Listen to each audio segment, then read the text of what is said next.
En ce temps-là, après le repas, Jésus sortit avec ses disciples et traversa le torrent du Cédron. Il y avait là un jardin dans lequel il entra avec ses disciples. Judas, qui le livrait, connaissait l'endroit lui aussi, car Jésus et ses disciples s'y étaient souvent réunis. Judas, avec un détachement de soldats ainsi que des gardes envoyés par les grands prêtres et les pharisiens, arrive à cet endroit. Ils avaient des lanternes, des torches et des armes.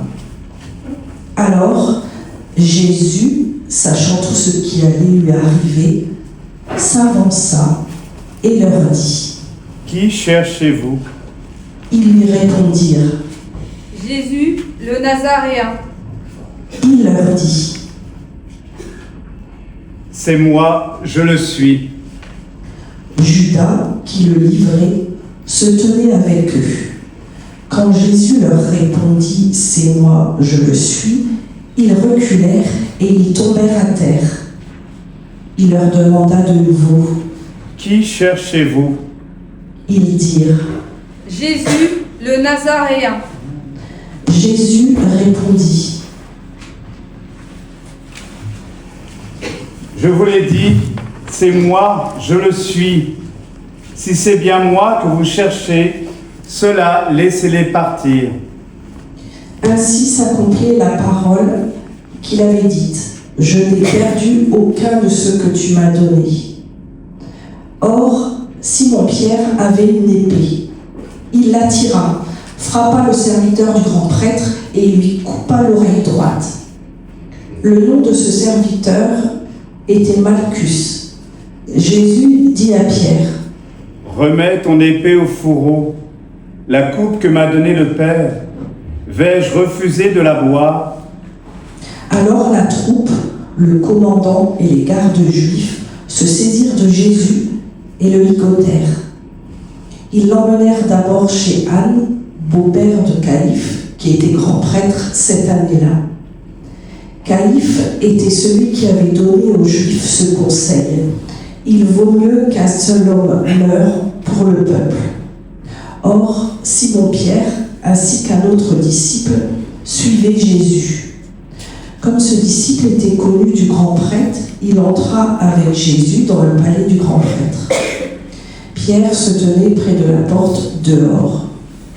Alors, l'autre disciple, celui qui était connu du grand prêtre, sortit, dit un mot à la servante qui gardait la porte et fit entrer Pierre.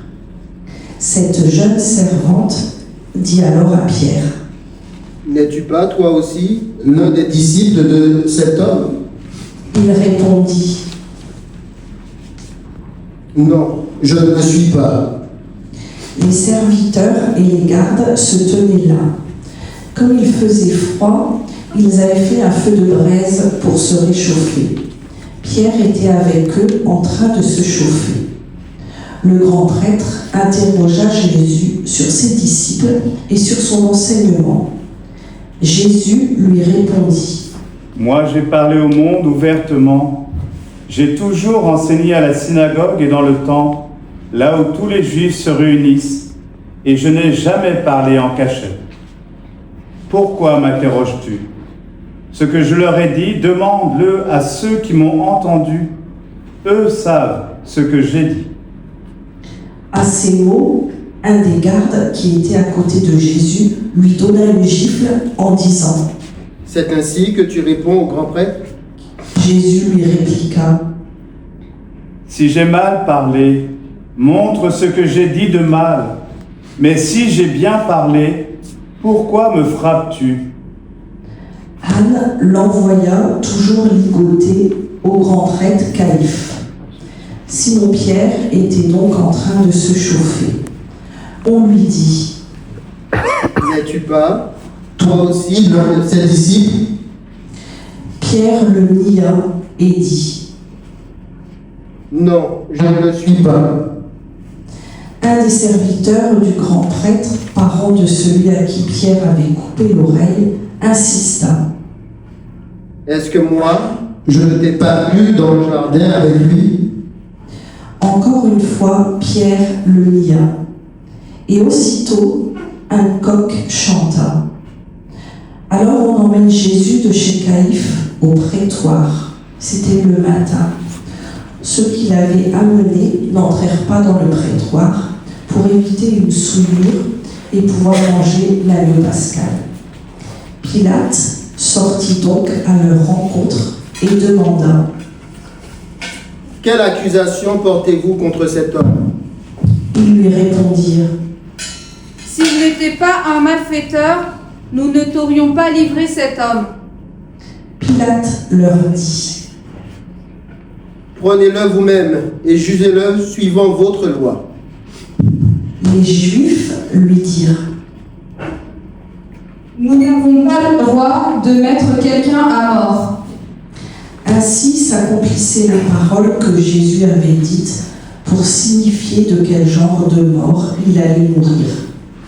Alors Pilate rentra dans le prétoire, il appela Jésus et lui dit: Es-tu le roi des Juifs? Jésus lui demanda: Dis-tu cela de toi-même, ou bien d'autres te l'ont dit à mon sujet? Pilate répondit: Est-ce que je suis juif, moi? Ta nation et les grands prêtres t'ont livré à moi. Qu'as-tu donc fait? Jésus déclara: Ma royauté n'est pas de ce monde. Si ma royauté était de ce monde, j'aurais des gardes qui se seraient battus pour que je ne sois pas livré aux Juifs.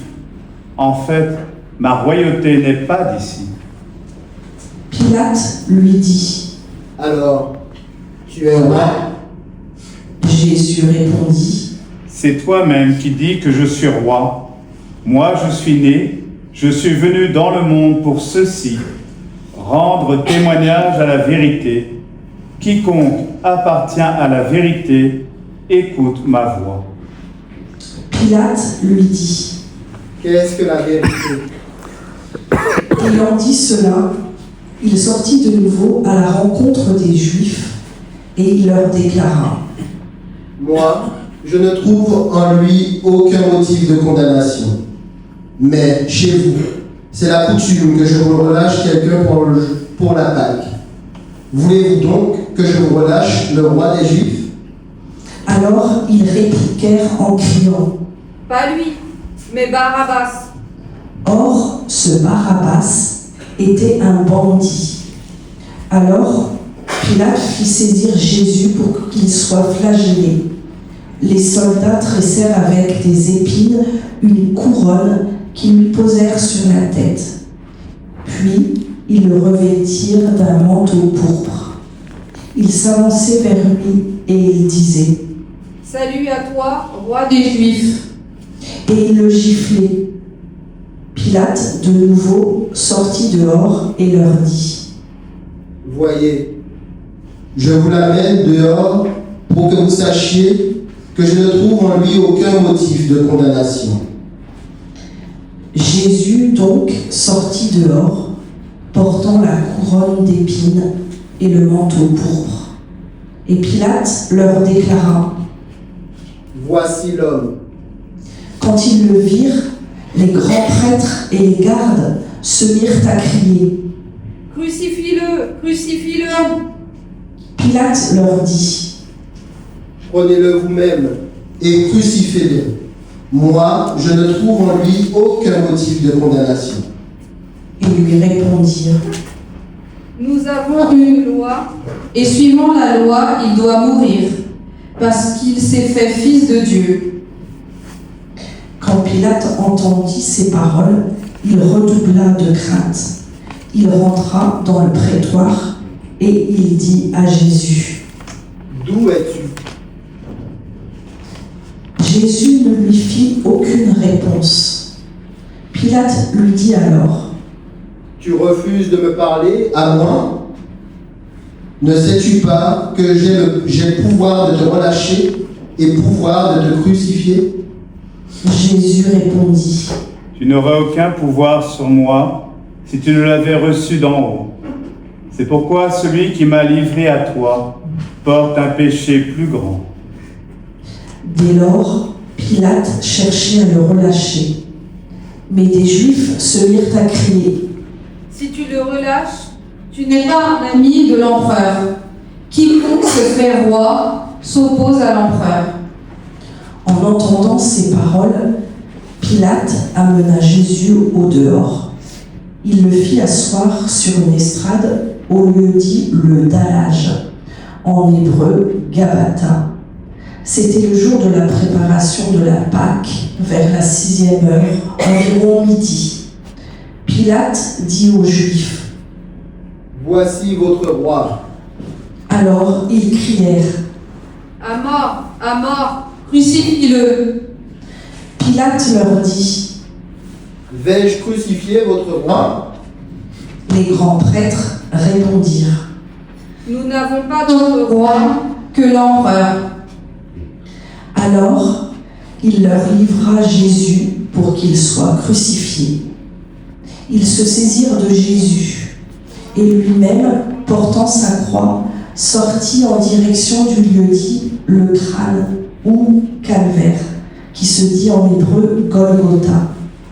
C'est là qu'ils le crucifièrent, et 2 autres avec lui, un de chaque côté, et Jésus au milieu. Pilate avait rédigé un écriteau qu'il fit placer sur la croix. Il était écrit « Jésus le Nazaréen, roi des Juifs ».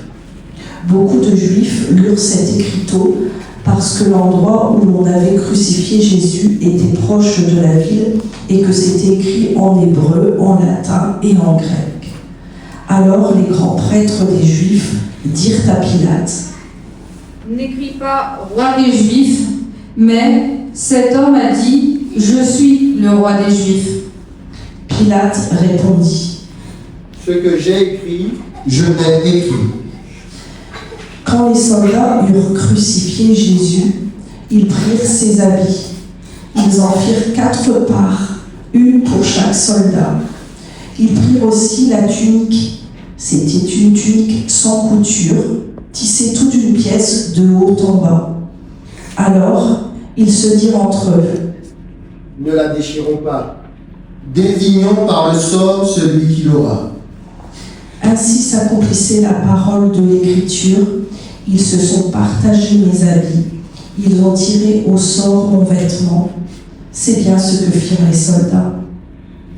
Or, près de la croix de Jésus, se tenait sa mère et la sœur de sa mère, Marie, femme de Cléophas, et Marie-Madeleine.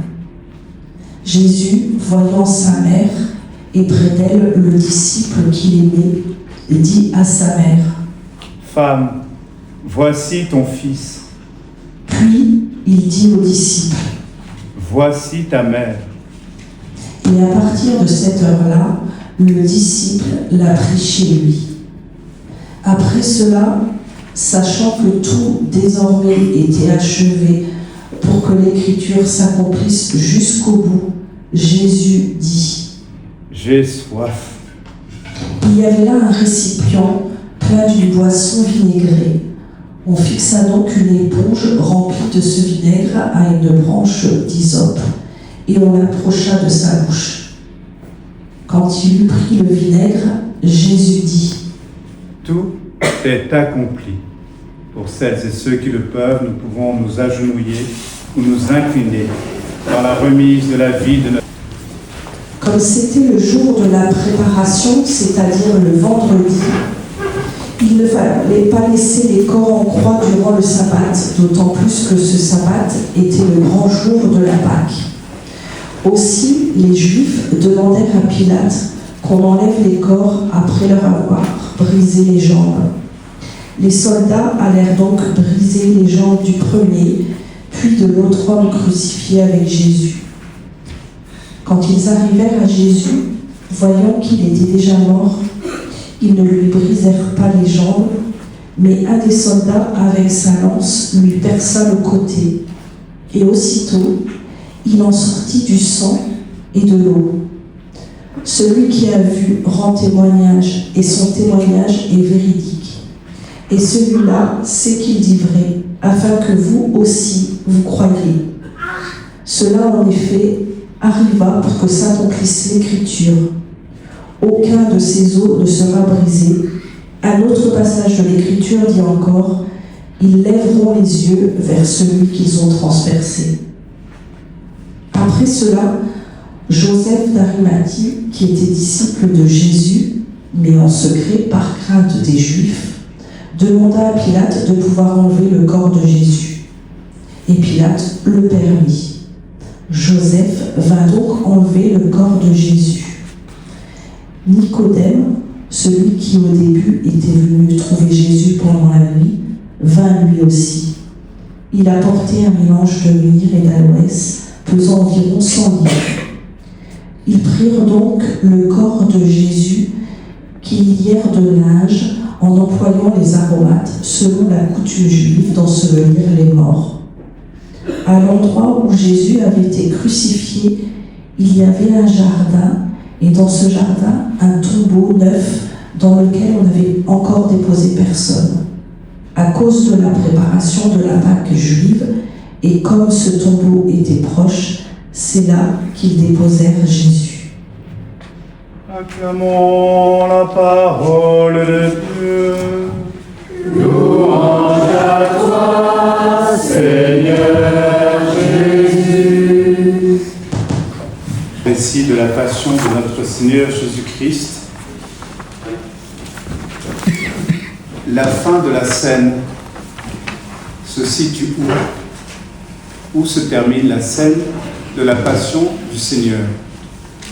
Au tombeau.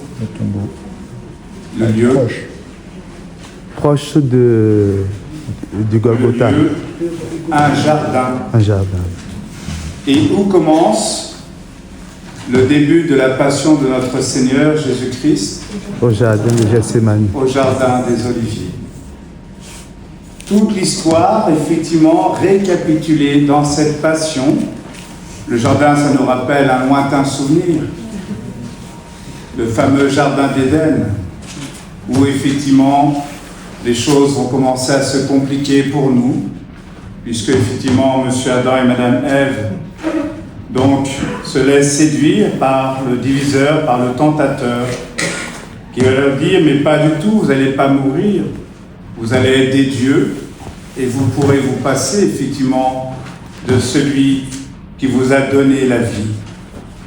Oui, l'histoire de la passion de notre Seigneur commence dans un jardin et se termine dans un jardin pour ramener toute l'humanité au jardin d'Éden, pour ramener au commencement, ce commencement où Dieu a voulu notre humanité sans tache, où il a créé l'homme et la femme à son image et à sa ressemblance. Et c'est précisément les Écritures que nous venons d'entendre, en commençant par celle du prophète Isaïe, que le Seigneur nous rappelle notre origine. Mon serviteur réussira, dit le Seigneur. Aujourd'hui encore, on pourrait se moquer de nous en nous traitant d'utopistes, puisque quand on voit l'état de notre monde, quand on voit les guerres, quand on voit la famine, quand on voit les divisions, on va se dire, mais Seigneur, elle est où ta victoire? Ben, précisément, elle est dans cette parole donnée. Mon serviteur réussira, dit le Seigneur, et il a réussi en donnant sa vie pour le salut de notre humanité. Il était si défiguré qu'il ne ressemblait plus à personne, dit Isaïe. Les rois resteront bouche bée, ils découvriront ce dont ils n'avaient jamais entendu parler. Un roi, normalement, ne prend pas effectivement toutes les souffrances de l'humanité. Un roi ne finit pas sur une croix. Oui, les rois découvriront que la vraie royauté, c'est le don de sa vie jusqu'au bout, pour servir la vie, pour servir l'amour. Il n'y a pas de plus grand amour que de donner sa vie pour ceux qu'on aime. C'est bien ce qu'il a fait pour nous. Isaïe poursuit, le serviteur était sans apparence, ni beauté qui attire nos regards, méprisé, abandonné, familier de la souffrance. En fait, c'était nos souffrances qu'il portait. Combien de frères et sœurs, aujourd'hui encore, portent le poids de nos souffrances, de nos indifférences et de nos lâchetés, des lâchetés de notre monde. Je me rappelle, au retour d'Inde, après avoir vécu une année là-bas, voulant faire la leçon à une personne faisant la manche dans le métro, mais bien sûr en insultant tout le monde et en laissant une odeur qui indisposait tout le monde. Et je suis descendu derrière cet homme en pensant lui dire quelque chose d'utile, en lui disant il faut que tu changes peut-être de technique, parce que là, tu vois, même moi, je ne t'ai pas donné. Et lui de me dire, tu vois, tu es la première personne qui me parle depuis des années. Oui, le visage de Christ, derrière tous ces visages qu'on ne voit plus, un visage méprisé, abandonné, familier de la souffrance. Le Seigneur a fait retomber sur lui nos fautes, à nous tous, lorsque nous voyons effectivement des personnes en fragilité, comme les pharisiens qui se demandaient « Mais qui a péché? Est-ce lui, sa mère, ses parents, ou est-ce lui l'aveugle-né de naissance ?» Trop souvent, nous sommes dans un monde qui a tendance à condamner rapidement, sans connaître les conséquences, les causes qui ont amené tel ou tel frère ou telle sœur à se retrouver dans cette situation. Il y a quelques semaines, nous étions quelques-uns de la paroisse chez les sœurs missionnaires de la Charité. Et pendant que les bénévoles faisaient le service, j'ai eu la joie d'accueillir ceux qui venaient recevoir ce que le monde ne sait plus recevoir, le pardon de Dieu, des pauvres dans la rue. Oui, qui n'ont pas oublié que l'essentiel, c'est précisément de savoir poser un regard d'humanité sur tous les visages que Dieu nous donne de rencontrer. Oui, il remet sa vie en sacrifice de réparation pour nous sauver de la mort éternelle. Il nous a tout donné jusqu'à sa propre vie. Le juste, mon serviteur, justifiera les multitudes, il se chargera de leurs fautes. Lui, de condition divine, n'a rien retenu du rang qu'il égalait à Dieu. Il s'est anéanti jusqu'à prendre sur lui tous nos péchés, depuis le commencement jusqu'à la fin des temps. Il s'est dépouillé lui-même jusqu'à la mort, il portait le péché des multitudes, il intercédait pour les pécheurs. C'est dans sa chair, dans ses souffrances, que le Christ porte le poids de nos péchés pour notre conversion et notre rédemption. Il continue de le faire dans les membres souffrants de son corps pour notre conversion et la conversion du monde. Oui, demandons à nos frères et sœurs malades, demandons à tous ceux qui sont exclus, tous ceux qui souffrent, de prier pour nous, comme je l'ai demandé avant-hier aux personnes de la maison de retraite, qui sont là fidèles pour prier pour notre humanité. Je suis la risée de mes adversaires, nous donne à entendre le psalmiste, et même de mes voisins. Je fais peur à mes amis. S'ils me voient dans la rue, ils me fuient. On m'ignore comme un mort oublié, comme une chose qu'on jette. Combien d'enfants, de frères et sœurs sont mis au rebut. Le Verbe fait chair, Jésus-Christ est la voix des sans-voix, depuis les origines et jusqu'à la fin des temps. Les psaumes écrits 2000 ans avant sa naissance l'attestent bien. Moi, je suis sûr de toi, Seigneur. Je dis, tu es mon Dieu.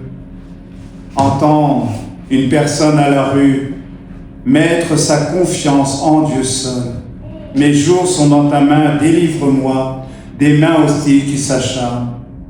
Et d'entendre dans ce sacrement de la réconciliation, soyez forts, prenez courage, vous tous qui espérez le Seigneur. Dans la seconde lecture, dans la lettre aux Hébreux, Paul nous donne à entendre celui qui a traversé les cieux. Oui, le Christ n'a pas voulu rester au-dessus de la mêlée, mais est entré au cœur de la mêlée en se faisant solidaire de notre humanité.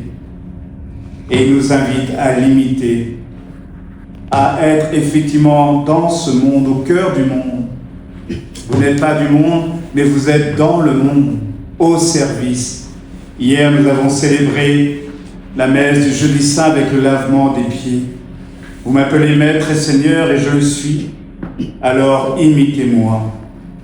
Bien qu'il soit le Fils, il a pris par ses souffrances l'obéissance.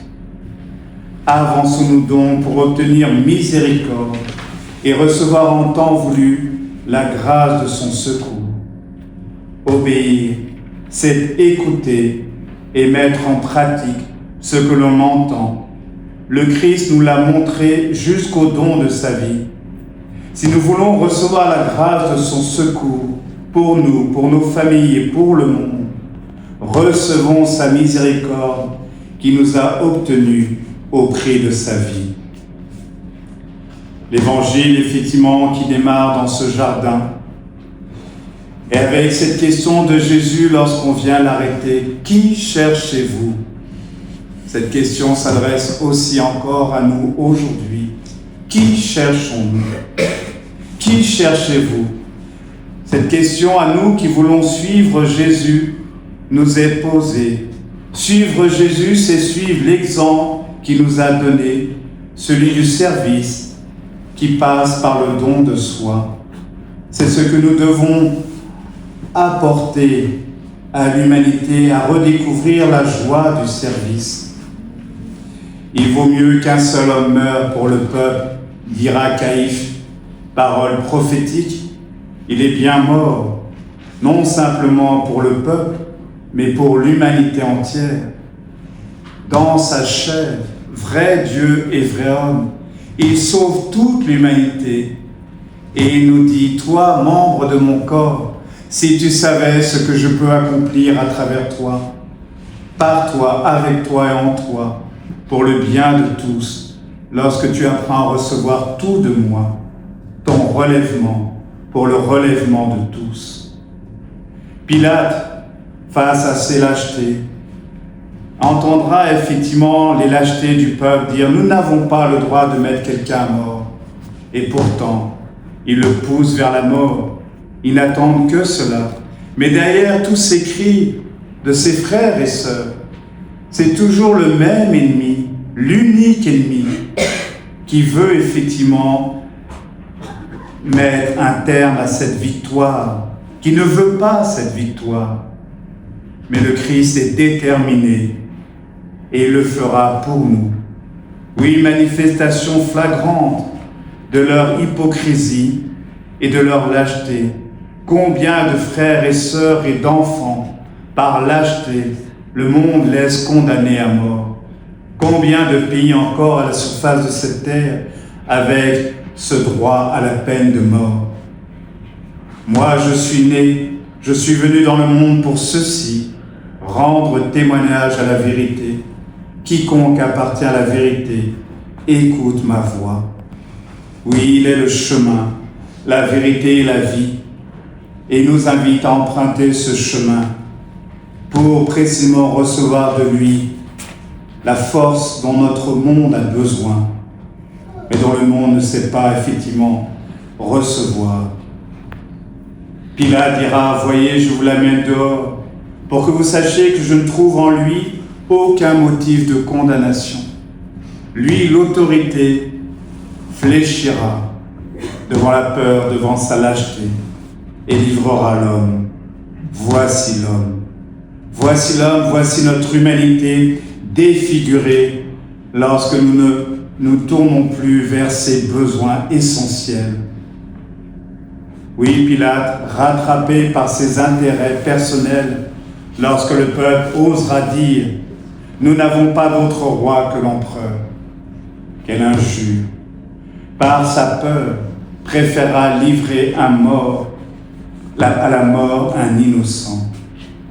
Mais Jésus, toujours là, pour regarder ses bourreaux, regarder cette humanité, non pas pour la juger, mais pour la sauver, dira sur la croix, « Femme, voici ton fils. » Et à son disciple bien-aimé, c'est-à-dire à chacun, chacune d'entre nous, « Voici ta mère. » Avec les catéchumènes présents ce soir avec nous, qui seront baptisés, communiés, confirmés demain, tous ici présents, disciples du bien-aimé du Seigneur. C'est bien sa mère, son Église, que Jésus nous confie et à qui il nous confie. Demandons cette force pour nous, pour à travers les Écritures, discerner l'histoire que le monde vit, afin de ne pas désespérer et de croire que la mission est bien accomplie. Quand il eut pris le vinaigre, Jésus dit « Tout est accompli » et il remit l'Esprit. Il nous a tout donné. Mission accomplie, le Christ nous a tout donné, il a remis sa vie entre nos mains pour que nous poursuivions sa mission. Cela en effet arriva pour que s'accomplisse l'Écriture. Aucun de ces os ne sera brisé. L'Écriture dit encore, ils lèveront les yeux vers celui qu'ils ont transpercé. Avec Jésus, toute l'Écriture s'accomplit parce qu'il est la parole vivante de Dieu.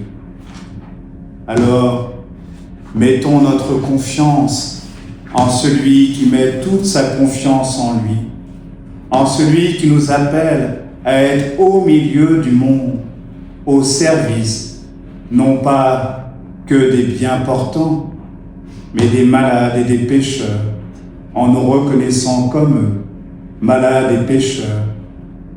Oui, c'est bien pour nous qu'il est venu, pour nous sauver. Amen.